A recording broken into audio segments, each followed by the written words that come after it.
You, Ah. ada apa dekat Publica ni yang you bawa I ke sini?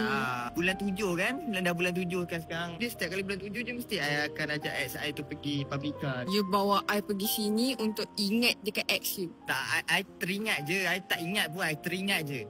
You, tu. Kat sana ada wellness. Dulu kalau I selalu datang sini dengan ex I. Kalau I datang sini dengan ex I, mesti I pergi wellness ni. Dia suka tengok barang-barang makeup dalam ni. Jom kita pergi tengok nak? Dah banyak produk ni. G2G. You bukan tak ada duit ke? Sejak bila pula you pandai nak borong semua? Dengan I you selalu berkira. Mana ada. Tu dulu. Ni tiba-tiba you nak gila letak semua sekali dalam bakul tu. Banyak duit you? Tak apalah, I belikan je lah. I sayang I sebab I beli G2G je. Tapi break juga. You suka pakai mana? Ni two-way cake tau. You suka pakai ni tak? Perfect cover cushion ni. One perfect pair cushion powder. Sini dia pakai, sumpah muka dia macam Dora Danish tu. I bagi tahu kalau you pakai pula mesti muka Cahana Delisha. Tak apa.